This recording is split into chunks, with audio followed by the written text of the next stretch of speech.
అలాగే వాళ్ళకి Gems and jewels మనం అమ్ముతున్నాం. కాబట్టి వాళ్ళ దగ్గర నుంచి మనం జెమ్స్ అండ్ జ్యువెల్స్ కొనట్లేదు. కాబట్టి వాళ్ళకు మనకు ట్రేడ్ లో చాలా వ్యత్యాసాలు ఉన్నాయి. రెసిప్రోకల్ వేయడానికి చాలా తక్కువ ఆస్కారం ఉన్నది వాళ్ళకి. రెండవది, వాళ్ళ డొనాల్డ్ ట్రంప్ టార్గెట్ అంతా కూడా చైనా. ఈరోజు చైనాకి ప్రత్యామ్నాయం కావాలంటే భారతదేశం తప్పకుండా వాళ్ళకి కావాలి. కాబట్టి భారతదేశాన్ని కంప్లీట్ గా విస్మరించేటువంటి పరిస్థితి లేదు.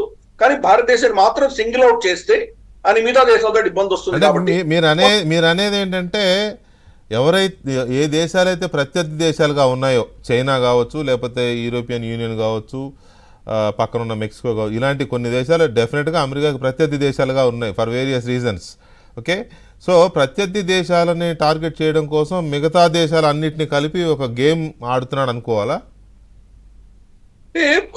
తను తనకు అడ్వాంటేజ్ ఏదో తను వాడుకుంటాడండి. ప్రతి దేశంతో కూడా ఆ దేశంతో అవసరం ఉంటే అవసరం దృష్ట్యా అతను వాడుకుంటాడు, అవసరం లేదంటే దాన్ని పక్కన పెట్టాడు. కాబట్టి మన దేశంతో కూడా అలాగే ప్రవర్తిస్తాడు. అతను ఏ దేశమైనా అలాగే ప్రవర్తిస్తాడు, మన దేశంతో కూడా అలాగే ప్రవర్తిస్తాడు. కొన్ని అంశాల్లో మనతో కలిసి వస్తాడు, కొన్ని అంశాల్లో మనకు భిన్నంగా ఉంటాడు. కాబట్టి ఇటువంటి ట్రాన్సాక్షన్ మనిషిని మనం ఎలా హ్యాండిల్ చేయాలో మనకు కూడా బాగా తెలుసు. ఫర్ ఇన్స్టెన్స్, గతసారి హార్లీ డేవిడ్సన్ గురించి చాలా మాట్లాడాడు. హార్లీ డేవిడ్సన్ ఇక్కడ చాలా విపరీతంగా ట్యాక్స్ చేస్తున్నారు భారతదేశంలో అంటున్నాడు. ఈసారి మన హార్లీ డేవిడ్సన్ ట్యాక్సెస్ తగ్గించినా కానీ మనకు వచ్చిన నష్టం ఏం లేదు. ఎందుకు? హార్లీ డేవిడ్సన్ ఇక్కడ కొనేవాళ్ళు ఎంతమంది ఉన్నారు? మీరు దాన్ని 100% ట్యాక్స్ వేసినా, 200% ట్యాక్స్ వేసినా, 0 ట్యాక్స్ వేసినా కొనేవాళ్ళ సంఖ్య అంతనే ఉంటుంది. 5,000 10,000 ఉంటారు. మిగతా అంతా మనకు బుల్లెట్, రాజ్దూత్, మనకు ఎన్ఫీల్డ్ ఇటువంటి కొనేవాళ్ళే మనకు ఎక్కువ ఉంటారు. మనంతా మిడిల్ క్లాస్ ఇది కదా మార్కెట్ ఎక్కువ. మిడిల్ క్లాస్ అనే కాదు, ఈవెన్ ఫర్ ఇన్స్టెన్స్ పంజాబ్ లాంటి ప్రాంతాల్లో షో ఆఫ్ ఎక్కువ చేస్తారు. వాళ్ళు కూడా మనకు రాజ్దూత్ లాంటివి కొంటారు, కానీ వాళ్ళు హార్లీ డేవిడ్సన్ ఎవరు కొనరు. హార్లీ డేవిడ్సన్ ఓన్లీ మనకు టోనీ లాంటి వాళ్ళు ఎవరో కొంతమంది కొంటారు అంతే చెప్తే అది సంఖ్య పెరగదు. మీరు దాన్ని 300% టారిఫ్ వేసినా కొనేవాళ్ళు ఉంటారు, 0% ట్యాక్స్ వేసినా దాని నంబర్ పెరగదు. అటువంటి సంఖ్య. రెండవది, అమెరికన్ కార్స్, ఫోర్డ్ మన భారతదేశంలో చాలా కాలం మీద వచ్చి వాళ్ళు ఇక్కడ కాంపిటీషన్ తట్టుకోలేక, వాళ్ళ కాస్ట్ బేస్ తట్టుకోలేక భారతదేశం నుంచి వెళ్ళిపోయారు. వాళ్ళు జస్ట్ ఫైనాన్షియల్స్ వాళ్ళు తట్టుకోలేని పరిస్థితిలో వాళ్ళు వెళ్ళిపోయారు. కానీ మనమే వెళ్ళమని చెప్పలేదు వాళ్ళకు. మిగతా కొరియన్ కంపెనీలు, జాపనీసు, తర్వాత ఇతరత్ర ఈవెన్ చెకస్లోవాకియా నుంచి వచ్చినటువంటి కంపెనీలు, స్కోడా లాంటివి, వీళ్ళందరూ కూడా ఇక్కడ తట్టుకోగలిగారు కదా. మరి అమెరికన్ కంపెనీ తట్టుకోలేదు. వాళ్ళ స్ట్రక్చర్ లోనే ప్రాబ్లం ఉంది.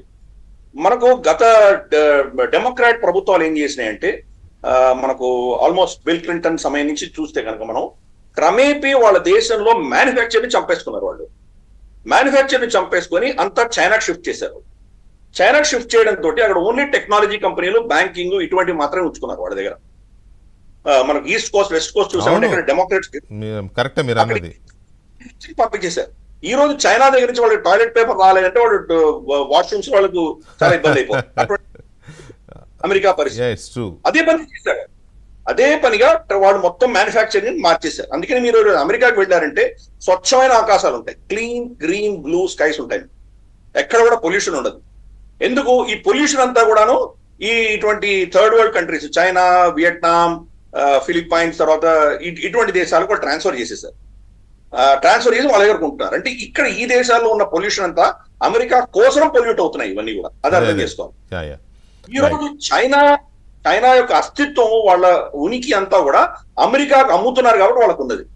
అమెరికా కొంటోంది కాబట్టి చైనా ఈ రోజు బతుకుంది. అమెరికా కొనడం మానేస్తే చైనా కూడా కుదేలేదు. ఎందుకంటే చైనా కంటూ సపరేట్ వాళ్ళకేం అస్తిత్వం లేదు. మ్యూచువల్ కదా, ఎవరికైనా మ్యూచువల్, ఎనీ కంట్రీ మ్యూచువలే కాకపోవచ్చు. ఫర్ ఇన్స్టెన్స్ భారతదేశం మ్యూచువల్ కాదు. మనము చాలా అంశాలలో ప్రపంచంలో 1వ స్థానంలో, 2వ స్థానంలో, 3వ స్థానంలో ఉంటాం. టాప్ 5 లో మనం చాలా ఉంటాం.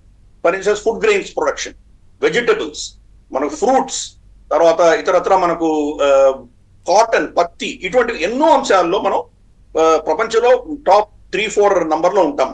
ఇన్ఫాక్ట్ నంబర్ 1 లో చాలా అంశాల్లో మనం ఉన్నాం. కానీ ఎక్స్పోర్ట్ రంగంలో చూస్తే 1% ఉన్నాం. ఎందుకు? మన దగ్గర దేశంలో కన్జంప్షన్ ఎక్కువ ఉంటుంది. కానీ చైనా అలా కాదు. చైనా వాళ్ళు ప్రొడ్యూస్ చేసేదాన్ని అమ్ముకోవాలి, మెజారిటీ అమ్ముకోవాలి. యాక్చువల్గా నా పాయింట్ కూడా అదే గిరిధర్ గారు.